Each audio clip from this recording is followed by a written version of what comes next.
하나님의 말씀은 구약성경 신명기 11장 8절에서 17절에 있는 말씀입니다. 구약성경 신명기 11장 8절에서 17절에 있는 말씀입니다. 제가 가진 성경으로 구약성경 279페이지입니다.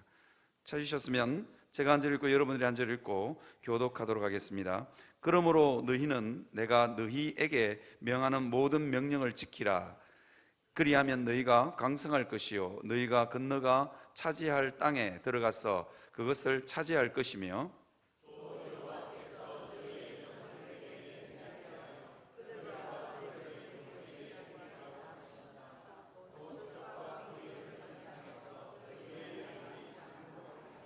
내가 들어가 차지하려 하는 땅은 내가 나온 애굽 땅과 같지 아니하니 거기에서는 너희가 파종한 후에 발로 물대기를 채소밭에 댐과 같이 하였거니와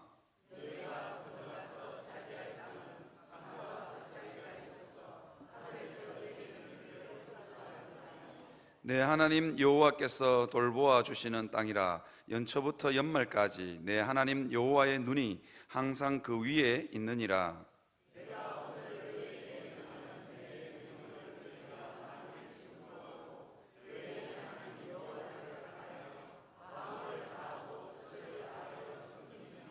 여호와께서 너희의 땅에 이른비 늦은비를 적당한 때에 내리시리니 너희가 곡식과 포도주와 기름을 얻을 것이요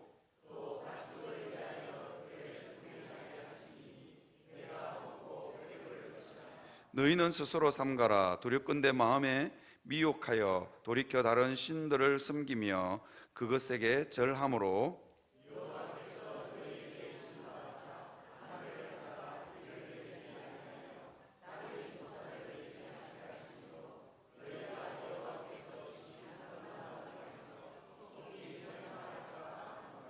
아멘.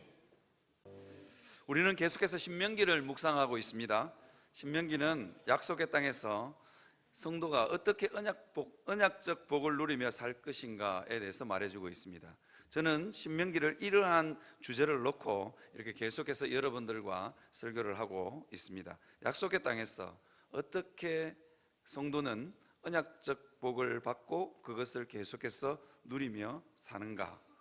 저는 오늘 네 번째 시간으로 오늘은 간절함에 대해서 여러분들과 함께 설교하려고 합니다. 언약적 복은 누가 받는가? 또 누가 누리는가?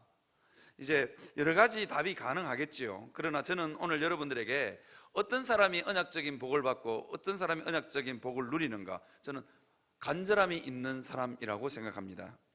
제가 이게 이제 신약적으로 표현하면 그런 겁니다. 천국에 누가 들어가는가? 제가 중고등부 아이들에게 중고등부 사회 갈 때 물은 적이 있어요. 얘들아, 천국은 누가 들어가는 줄 아니? 아이들이 여기서 예수 믿는 사람요, 뭐 하나님 믿는 사람요, 그냥요, 뭐 아이들이니까 그렇게 뭐 여러 가지 답들이 다 있어요. 근데 제가 뭐라고 그랬냐면 천국에는 여러 가지 답이 있을 수 있겠죠. 제가 뭐라고 대답하면 이렇게 대답했습니다. 천국은 들어가고 싶은 사람이 들어간다. 그러니까 애들이 피식 웃어요. 장난합니까 목사님? 뭐 그런 투로 저를 쳐다봐요. 그런데 실제로 천국은 누가 들어가느냐? 침노하는 자가 들어갑니다. 침노하는 자가 들어간다고요. 하나님이 가지고 있는 은혜와 복을 빼앗았어라도 나는 가지겠다. 그런 욕심이 있는 사람, 거룩한 열심이 있는 사람이 천국을 받아 누립니다. 그럼 아이들에게 설명을 해줬죠. 천국을 빼앗았어라도 가지고 싶은 사람, 그 사람이 천국을 받아 누린다고. 빼앗았어라도 천국을 누리고 싶고 그 언약적 복을 누리고 싶은 사람은 하나님이 시키는 대로 합니다. 빼앗는 것보다 시키는 대로 하는 게 훨씬 쉽거든요. 언약적 복도 마찬가지입니다. 누가 그 언약적인 복을 받고 그 언약적인 복을 받아 누리느냐? 간절함이 있는 사람입니다. 간절함이 있는 사람. 우리는요, 제가 여러분들에게 질문을 하나 드리겠습니다. 애굽하고 약속의 땅 가나안, 젖과 꿀이 흐르는 땅 가나안하고 어느 땅이 더 좋은 땅일까요? 이걸 한번 잘 생각해 볼 필요가 있습니다. 약속의 땅이라 그러고 젖과 꿀이 흐르는 땅이라 그러니까 우리는 애굽보다 훨씬 약속의 땅 가나안이 좋은 것으로 착각합니다. 그런데요, 성경은 전혀 다른 이야기를 하고 있습니다. 신명기 11장 10절에서 11절에 보니까요, 뭐라고 이야기하냐면 애굽 땅과 같지 않다 그랬습니다. 그런데 애굽 땅은 어떤 땅이냐? 너희가 파정한 후에 발로 물대기를 채소밭에 물댐과 같이 하였거니와. 좀 띄워주시죠. 네, 발로 물대기를 채소밭에 물댐과 같이 했다. 이 애굽을 관통하는 강이 하나 있습니다. 그 강 이름이 뭐냐면 나일강입니다. 이 나일강은요, 저쪽 남쪽 아프리카에서부터, 이게 적도 미치니까 아프리카가 미치는 거죠. 남쪽에서부터 북쪽으로 이게 나일강이 흘러옵니다. 흘러오는데 온갖 비옥한 토양을 다 이게 끌고 나일강이 흘러와서 어디다가 쏟아 넣느냐? 이집트, 그러니까 우리가 말하는 애굽에다가 쏟아 놓습니다. 그러니까 이 애굽 땅은 굉장히 비옥한 땅입니다.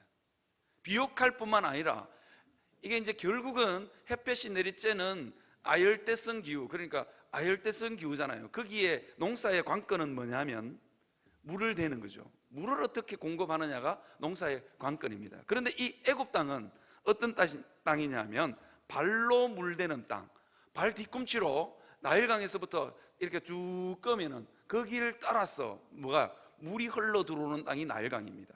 그러니까 애굽에는 땅도 비옥하지요, 물대기도 너무너무 쉽지요. 그러니까 농사가 너무너무 잘 되는 땅입니다. 이 발로 물댄다 이런 땅은요, 그냥 발 뒤꿈치로 쭉 끊는 것도 있겠지만 사람들이 발 뒤꿈치로 꺼보니까 물이 잘 들어와. 그러니까 어떻게 했냐면 광개수로라고 여러분 아십니까? 이게 이 조그마한 수로를 만들어 가지고 발로 검끌 수 없는 땅까지 어떻게 하냐면 물을 공급하는 거예요. 그러니까 수차 아시죠? 수차. 그러니까 밟으면, 물레방아처럼 밟으면 물이 이렇게 애국강에서 넘쳐나서 흘러 들어가서 밖까지 공급되는 땅이 어떤 땅이냐? 애굽 땅입니다. 그런데 이스라엘 땅은 그 땅과 같지 않다 그랬습니다. 어떤 땅이냐? 그 땅에는 일단 비가 많이 오지 않습니다. 그리고 그 땅의 흙은 비옥하지도 않습니다. 퍼석퍼석한 땅입니다. 그리고 비가 내려도 어떤 땅이냐? 이게 너무너무 건조한 땅이니까 땅이 빗물을 다 흡수해 버립니다. 흡수하고는 네 비 왔나 소리도 안 하는 땅, 그 땅이 약속의 땅 가나안입니다. 석회질이 있어가지고요, 모든 빗물은 그냥 쑥 빠져가 지하수로 흘러서 바다로 그냥 빠져나가 버리는 땅, 그게 약속의 땅 가나안입니다.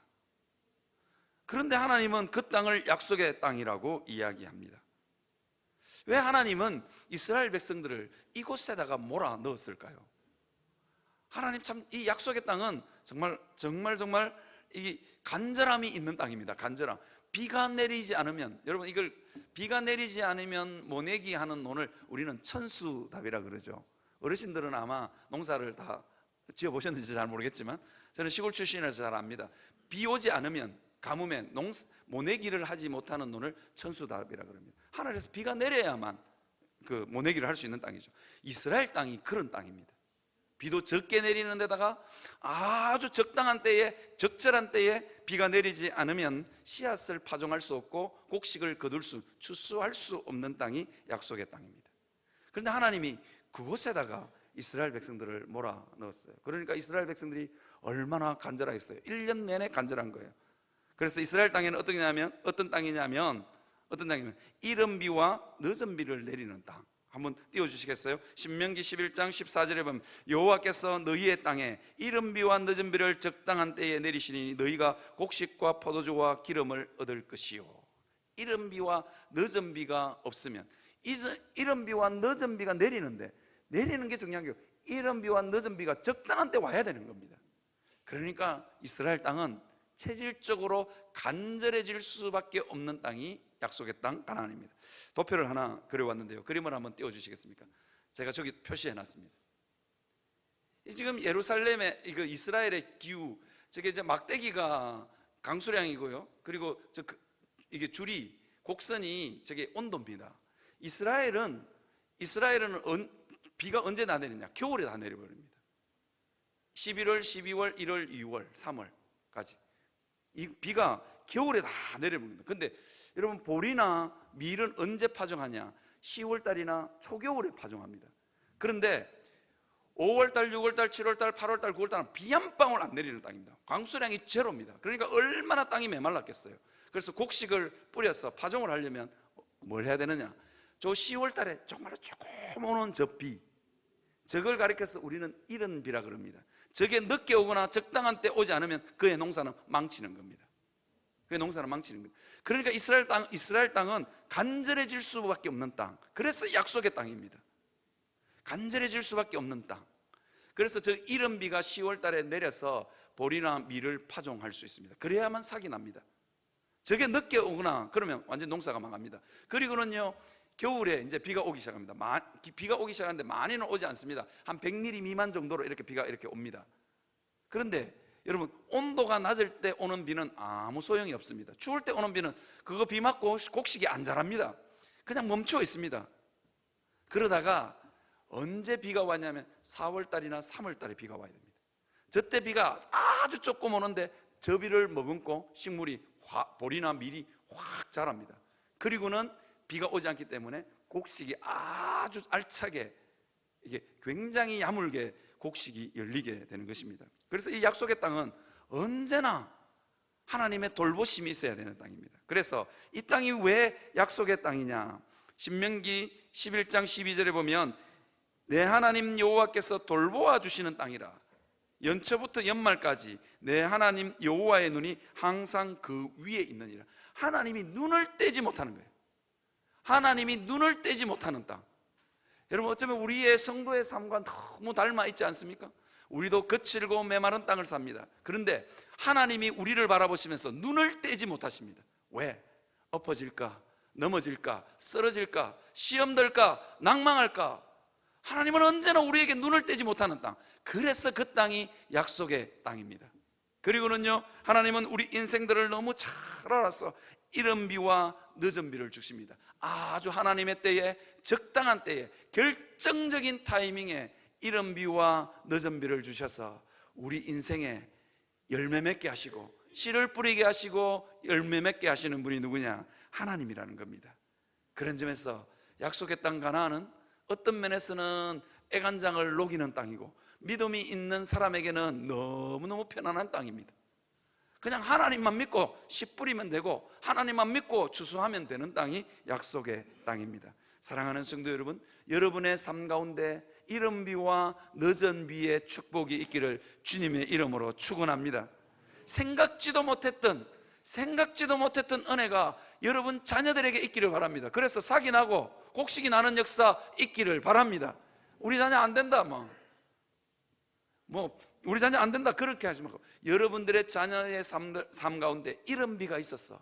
어쨌든 이 땅에 태어났으니까 한번 살아봐야 될 거 아니에요. 그러니까 이른 비가 필요한 겁니다. 이른 비를 내려서 열매 맺는 역사 있기를 주님의 이름으로 축원합니다. 늦은 비요, 늦은 비. 늦은 비를 여러분 어떤 거냐면, 이 늦은 비는 어떤 거냐면, 여러분 연세 많이 드셨다고 내가 무슨 복을 받아봤자 뭐하나 그런 생각하지 마시고 하나님 앞에 엎드리고 또 엎드려서 그 복을 받아 누리시는 여러분들이 되시기를 바랍니다. 그 복은 어떤 복이냐? 제가 설명을 한번 드려볼게요. 이게 여러분 야곱이라는 사람 잘 알죠? 야곱이 하나님한테 복을 많이 받았습니다. 그런데 야곱은요, 말년에 늦은 비를 맞은 사람입니다. 어떤 사람이냐면, 이 야곱의 마음 가운데 늘 풀리지 않는 숙제 하나가 있었습니다. 뭐냐면 요셉입니다. 요셉. 정말로 채색 옷을 지어 입혀서 애지중지 내 사랑 아끼지 않고 못다함 없이 다 부었던 아들이 누구냐?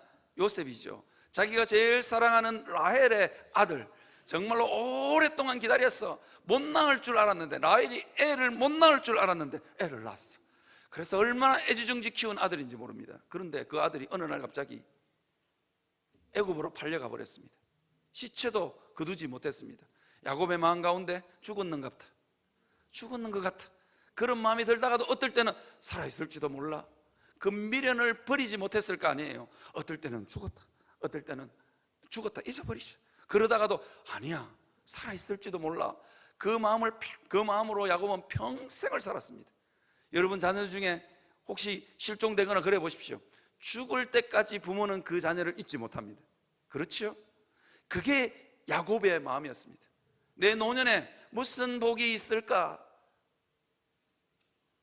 야곱이 받은 복이 아무리 많아도 넉달 같은 아들들이 11명이나 있어도 야곱의 마음 한가운데는 그 아들을 향한 눈물을 잊을 수가 없었을 겁니다. 내 노년에 무슨 복이 있겠나, 무슨 낙이 있겠나, 그런 마음으로 살고 있던 야곱에게 어느 날 갑자기, 그것도 가뭄이 들었어, 흉년이 들었어 곡식 팔러 보낸 아들들 편에서 뭐라냐면 요셉이 살아있다는 거예요. 평생을 가슴속에 넣고 있던 그 아들이 살아있다는 거예요. 야곱은 요셉이 살았다는 그 이야기를 듣는 그날부터 요셉은 꿈꾸는 것 같은 삶을 살았습니다. 그 앞전에 받았던 모든 복들을 다 잊어버려도 괜찮을 만큼, 나 이제 죽어도 이한이 없다 할 만큼 그 복을 받아 누렸습니다. 사랑하는 성도 여러분, 하나님은 이른 비와 늦은 비를 준비하고 계시는 분이십니다. 비를 준비하고 계시는 그 하나님 앞에 여러분 간절함으로 매달릴 수 있기를 바랍니다. 포기하고 싶어도, 절망하고 싶어도 기도의 끈을 놓지 않는 여러분들이 되시기를 바랍니다. 이른 비도 좋고 늦은 비도 좋고 어쨌거나 하나님이 나를 잊지 않고 기억하셨다. 저는 제 삶 가운데 하나님이 저에게 해주신 게 너무너무 많습니다. 해주신 게 너무너무 많은데요, 그 중에 최근에 해준 건 용원함교회 담임으로 온 겁니다. 저 자랑 좀 하려고. 제가 용원함교회 담임으로 온 게 여러분 너무너무 좋은 것 같습니까? 천만에요. 용원함교회도 좋지만 담임으로 온 것도 좋지만 그것보다 더 좋은 게 있습니다. 뭔지 아십니까? 하나님이 나를 잊지 않고 기억하셨다는 거예요. 용원함교회 와서도 좋지만 용원함교회보다 더 좋은 게 뭐냐면 하나님이 그 고난의 세월 가운데 하나님이 나를 잊지 않고 있었다. 내가 눈물 짓고 내가 새벽기도 갈 때마다 하나님 이럴 때마다 하나님 그 내 탄식 소리를 듣고 있었다는 거예요. 내가 진짜 영원함께 오기 전에 새벽기도 갈 때마다 하나님한테 얼마나 삿대질을 했는지 모릅니다. 왜 이러십니까? 왜 이러십니까? 진짜 그랬는데요, 정말로 하나님이 나를 잊지 않고 계셨더라고요. 그래서 너무 감사합니다. 전 지금도 토요일만 되면 새벽 2시에 새벽 2시쯤까지 설교 준비를 합니다. 이 영원한교회를 한 바퀴를 휙 돕니다. 미친 사람처럼.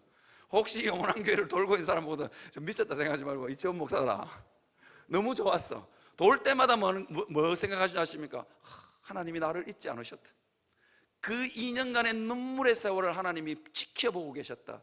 그리고 가장 적당한 때에 이른 비와 늦은 비를 하나님이 주셨다. 그 은혜를 받아 누릴 수 있는 여러분들이 되시기를 주님의 이름으로 축원합니다.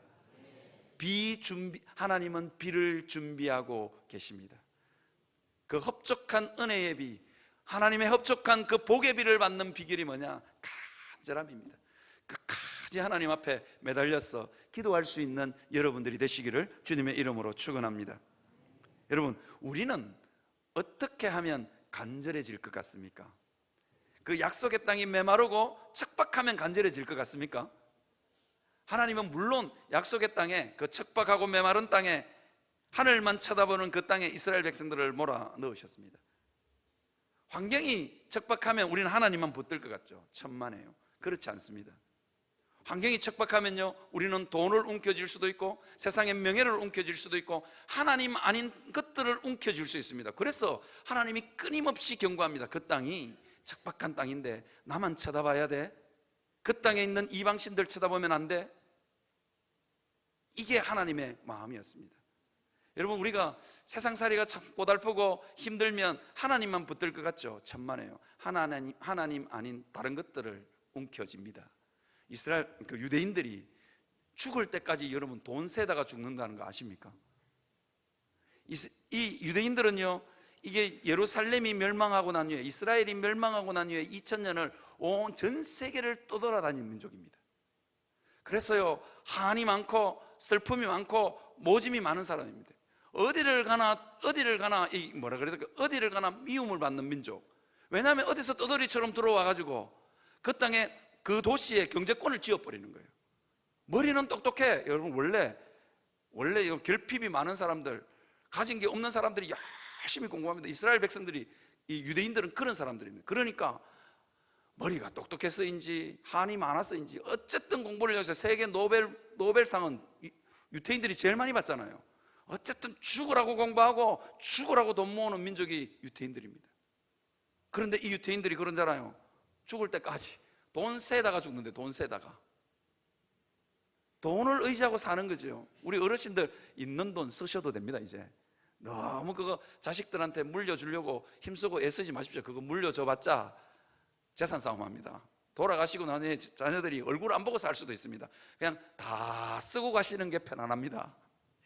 우리 부모님 보니까 그렇더라고요. 다 쓰고 가셨는데 조금 남겨놨는데, 하여튼 다 쓰고 가시니까 자녀들이 싸울 일이 별로 없어. 뭐 없는데 모두 갈 거예요. 그죠? 어쨌거나 우리는요, 하나님은 이걸 너무너무 잘 아셨어요. 삶이 거칠고 메마르면 이스라엘 백성들이 간절함을 가지고 하나님 앞에 나올 줄 알았지만 그렇지 않다는 걸 알고, 우리가 오늘 본문을 읽지는 않았지만 본문 11장 1절부터 7절에는 뭘 이야기하고 있냐면, 이스라엘 백성들에게 하나님이 예방주사를 마칩니다. 약속의 땅 가나안에 너희가 들어갈 건데 그 땅은 메마르거든. 그래서 그 땅에 들어가기 전에 너희가 반드시 기억해야 될 게 있어. 그 두 가지를 이야기합니다. 그 두 가지를 기억해야만 너희의 간절함이 살아있다는 거예요. 하나님을 향한 신앙과 믿음의 간절함이 살아있다는 거예요. 그게 뭐냐? 우리는 여러분 어떻게 하면 우리 삶 가운데 간절해질까요? 어떻게 하면 우리는 기도의 끈을 놓지 않고 끝까지 하나님 붙들고 신앙으로 승리할 수 있을까요? 우리가 기억해야 될 사실 두 가지를 신명기 11장 1절에서 7절에서 두 가지를 이야기했거든요. 첫 번째가 뭐냐면요, 애굽 땅 종되었던 집에서 구원한 전지전능하신 하나님을 기억하라는 겁니다. 신명기를 여러분 읽어보시면 신명기에서 끊임없이 강조하고 있는 게 있습니다. 애굽 땅 종되었던 집에서 너희를 구원하여 낸, 너희를 인도하여 낸 나는 여호와 하나님이라. 끊임없이 신명기는 이걸 강조합니다. 이유가 뭐냐? 하나님은 전지전능하신 분이라는 거예요. 대제국 애굽을 무너뜨릴 수 있는 능력, 정말로 우리 삶 가운데 어떨 때 은혜를 보여야, 우리 삶 가운데 무엇이 필요한지, 우리가 어떤 상황인지 하나님은 전지전능하시고, 그리고 그것들을 우리에게 해줄 수 있는 능력이 있는 분이다. 그래서 전지전능하신, 우리를 구원하신 전지전능하신 하나님이 살아 계시다는 것을 믿어야 합니다. 그것을 기억해야 됩니다. 그래야만 간절해진다는 것입니다. 우리 집에 애들이 3명이잖아요. 그 중에 아주 영특한 놈이 하나 있어요. 자기 엄마가 뭘 해주잖아요. 이렇게, 저희 집에는 저보다도 우리 집 사람이 우리 애들한테 인기가 훨씬 좋습니다. 이유가 뭐냐? 경제권을 다 쥐고 해달라는 거 우리 집 사람이 다 결제하거든요. 그러니까 우리 애들은 결제권자가 누군지를 알아요. 돈이 어디서 나온지도 알아요. 그러니까 우리 집 사람에게 충성합니다. 그런데 우리 아들 중에 한 놈은 엄마가 그거 절대로 안 돼, 너 그거 하기만 해봐 그러잖아요. 근데 자기가 너무 하고 싶어. 그러면 저한테 찾아옵니다. 뭐라고 말하면서 찾아오는 줄 아십니까? 아버지는 우리 집의 가장이십니다 이러면서 찾아와요. 누가 물어봤나? 어머니가 이거 못하게 하는데 아버지께서 좀 허락해 주십시오 이러거든요. 근데 제가 이놈은 어떻게 하냐면, 남자의 승부욕에 아버지의 가오가 있지, 남자의 승부욕을 자극하는 거예요. 그러니까 제가 우리 집 사람 보고 여보 어지간하면 해줘.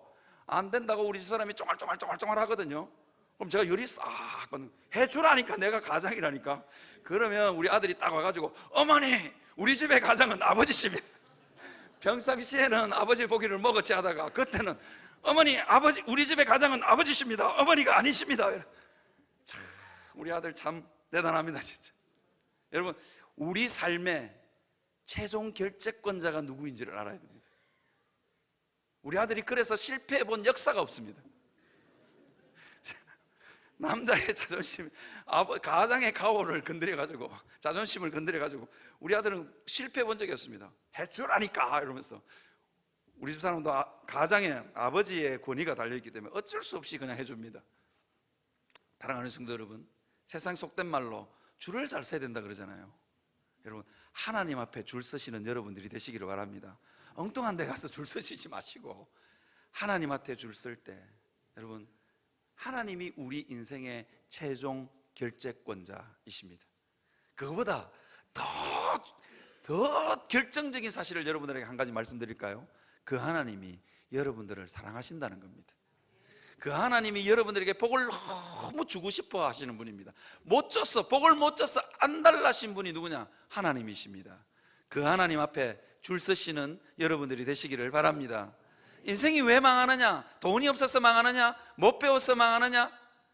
그래서 망하는 게 아닙니다. 인생은 그 구원하신 하나님을 잊어버리기 때문에 망하는 겁니다. 우리에게 복 주시는 하나님, 우리를 너무 사랑하시는 하나님이 살아계시다는 것을 잊어버려서 망하는 겁니다. 이야기를 하나 해드리려고 합니다. 제가 예화사전을 잘 안 뒤지는데 이상하게 눈에 띈 예화사전에서 눈에 띈 예화가 하나 있어서 말씀드리려고 합니다. 어느 연못에 개구리 2마리하고 오리하고 아주 사이좋게 지내고 있었습니다. 그런데 하필이면 그 나라에 가뭄이 들어가지고 그 연못이 바짝 마른 거예요. 그런데 오리는 물 있는 다른 연못으로 그냥 날아가면 되는데 오리하고 개구리하고 너무 친했거든요. 개구리는 아무리 펄짝펄짝 뛰어도 죽었다 깨어나도 그 연못까지 갈 수가 없는 거예요. 그래서 개구리가 고개를 푹 떨구고 있는 거예요.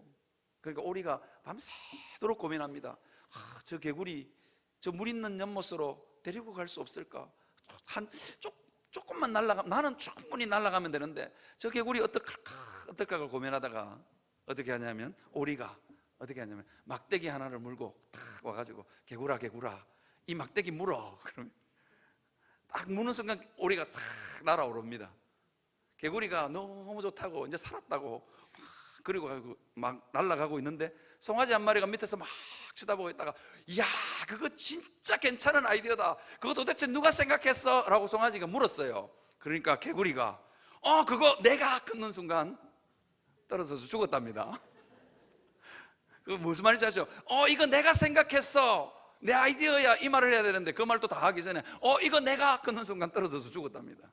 여러분, 우리가 우리를 구원하신 하나님을 잊어버리면 우리 인생이 망합니다.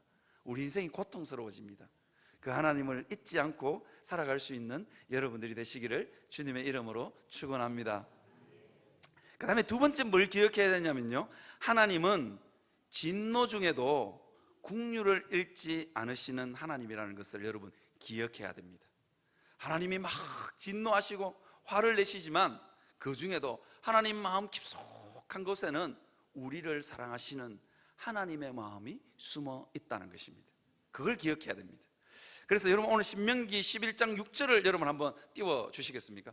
여러분 이 신명기 11장 6절을 읽으면서 성경을 조금 읽어보신 분들은 이게 좀 이상하다, 뭔가 좀 이상하다는 걸 느끼셔야 됩니다. 근데 이 표정들을 보니까 전혀 안 이상한 표정들로 다들 앉지. 뭔가 좀 이상하지 않습니까? 이게 고라 자손의 반역을 기록하고 있거든요.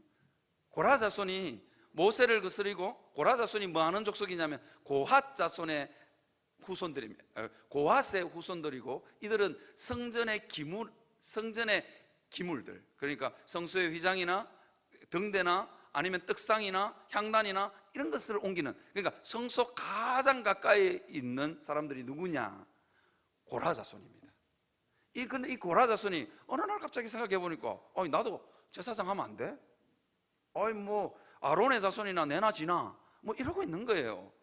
그리고는 세를 규합했습니다. 르우벤 자손, 육신적으로 보면 르우벤은 야곱의 장자입니다. 나도 우리 할아버지의 장자인데, 그러면서 누가 반역을 일으키냐면 나단과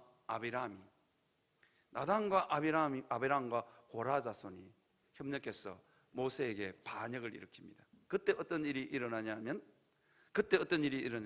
땅에 지진이 일어나서 250명을 장막과 그들을 따르는 온 이스라엘 백성 한가운데서 보는 데서 땅이 열려서 그들을 삼켜버립니다. 그런데 제가 뭘 이상하다고 생각하냐면, 한 번만 다시 띄워주시겠습니까? 뭘 이상하냐, 저기에는 르우벤 자손 엘리압의 아들 나단과 아비람만 기록하고 있고 고라 자손은 빠졌어요. 왜 빠졌을까요? 왜 빠졌을 것 같습니까? 왜 빠졌냐면요, 이유가 있습니다.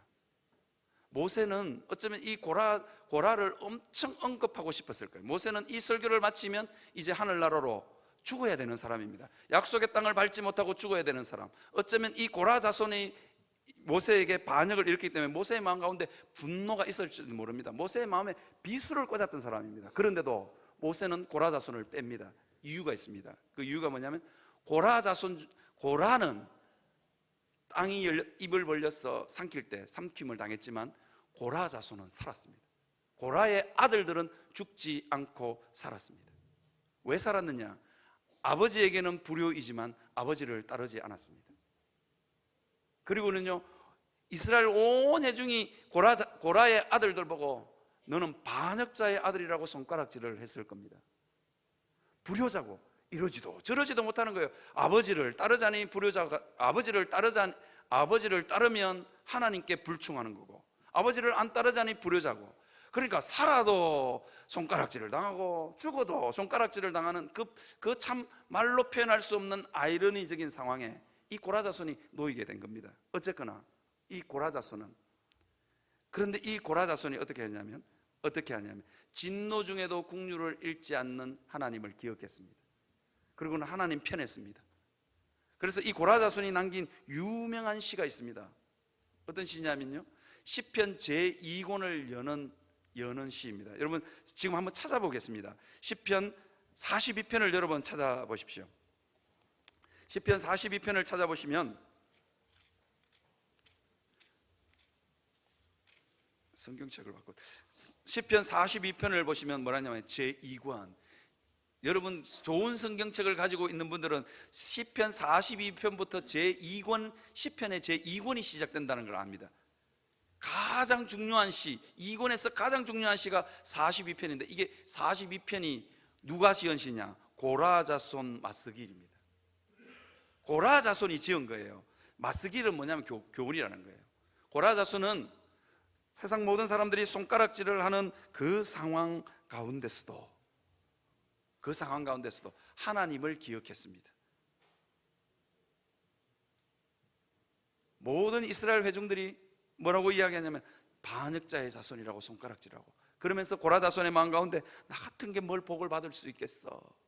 그러면서 유명한 시를 남기죠.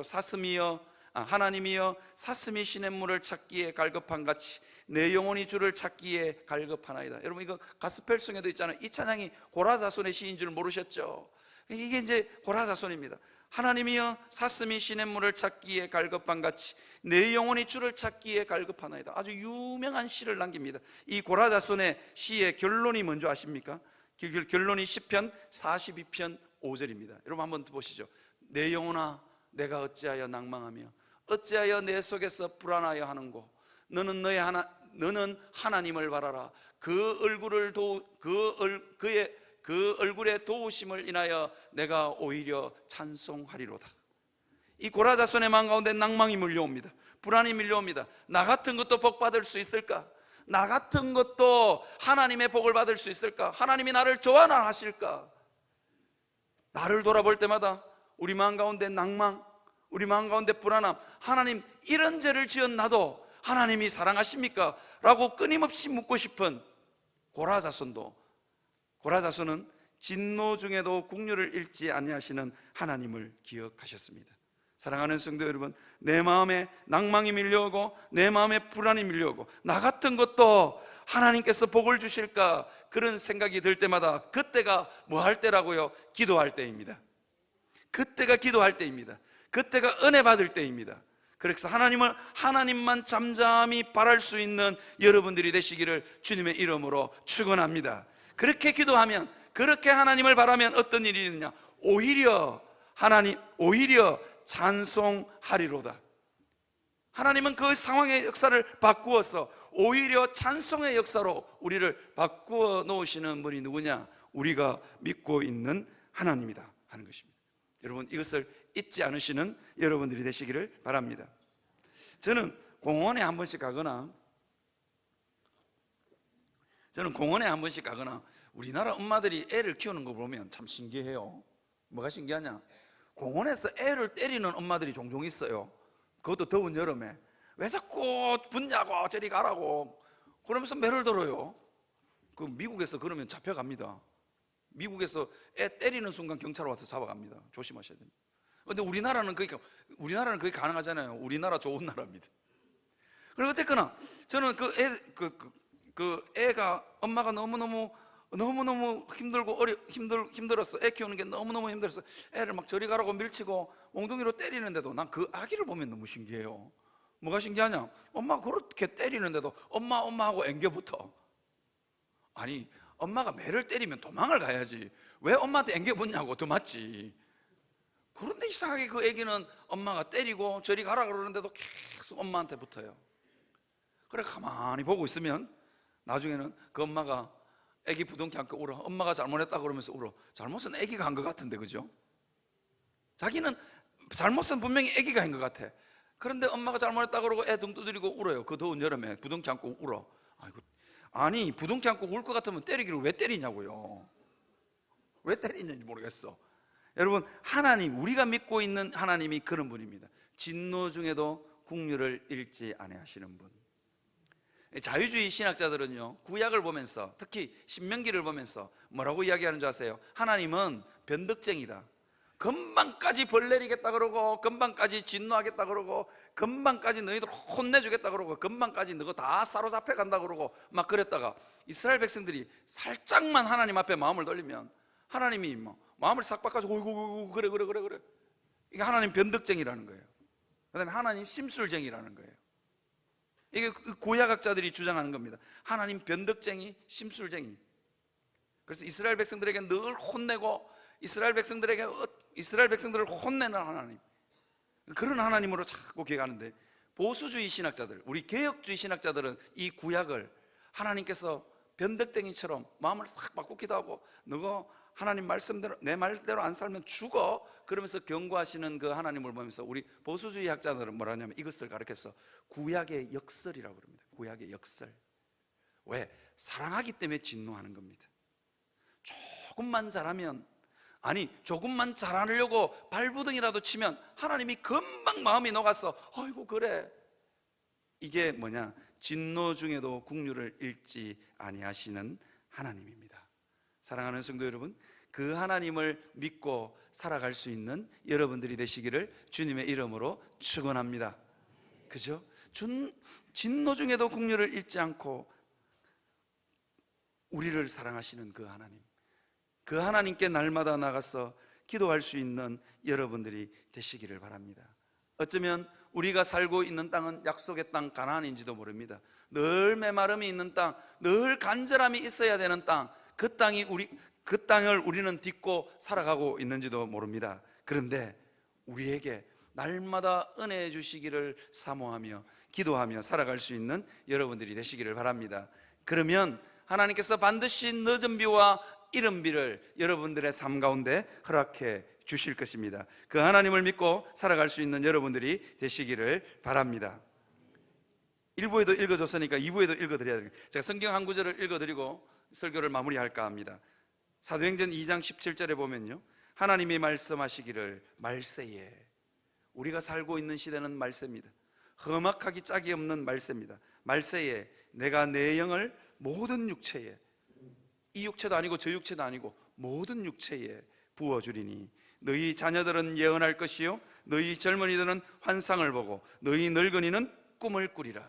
사랑하는 성도 여러분, 꿈을 꾸고 환상을 보는 역사가 여러분들에게 있기를 바랍니다. 노년임에도 불구하고 꿈꾸는 것 같은 삶을 살아갈 수 있는 여러분들이 되시기를 바랍니다. 여러분들의 자녀에게는 이른 비가 내리고 여러분 연세 드신 분들에게는 늦은 비가 내리는 역사가 있기를 주님의 이름으로 축원합니다. 적당한 때에 하나님이 그 은혜를 우리에게 부으실 줄 믿고 기도의 끈을 붙들고 살아가시는 여러분이 되시기를 주님의 이름으로 축원합니다.